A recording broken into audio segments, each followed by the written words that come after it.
plein de gens qui cherchent des bifurcations en fait à ce système.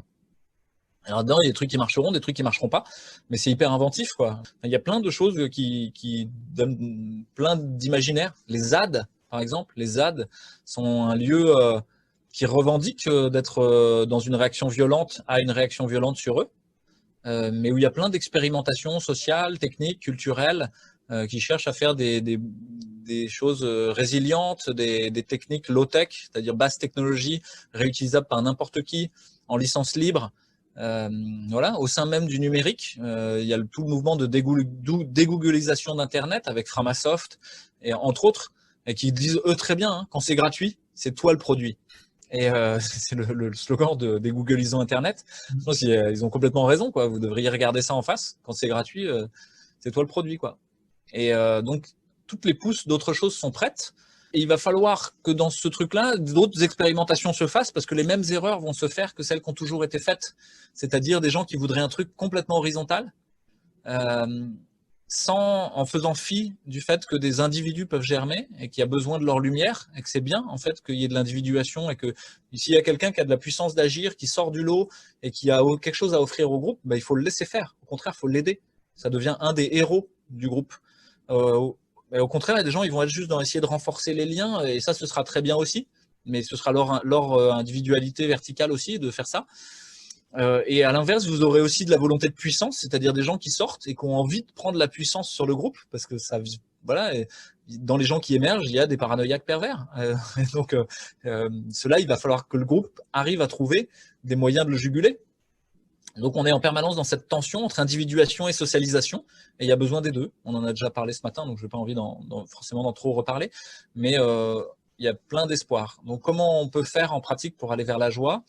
Je pense que ça se passe à l'intérieur d'abord, et à l'intérieur avec des gens qu'on aime, parce qu'ils nous aident, et ça c'est moi la grande leçon de ma vie de médecin, c'est qu'on croit qu'on va résoudre les choses techniquement, mais la plupart se passent en fait socialement et symboliquement.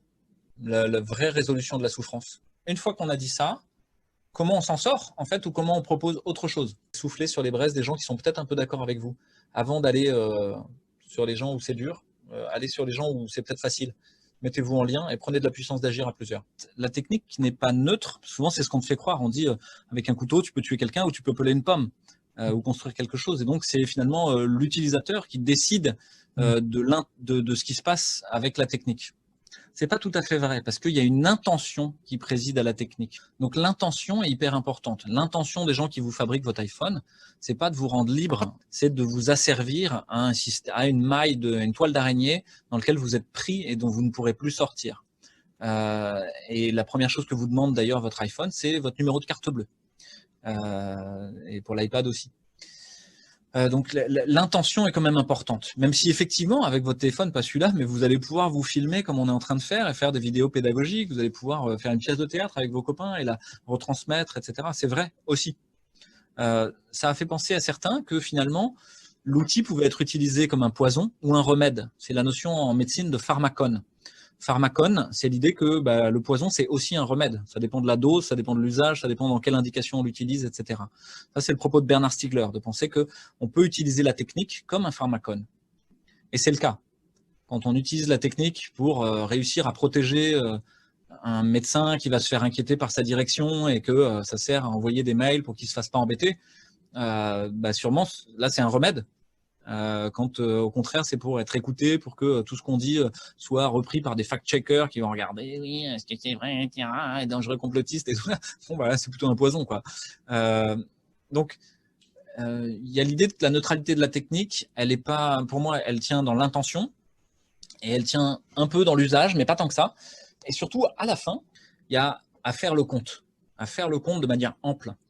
Et à la fin, à pouvoir dire en conscience, adresser un non, en fait, ou un oui, dire si je fais bien le compte de ce truc-là, et le compte global, hein, le compte social, le compte environnemental, le compte économique, le compte de liberté, le compte, etc., de pouvoir que je mets dans les gens de qui, à l'évidence, ça, c'est non.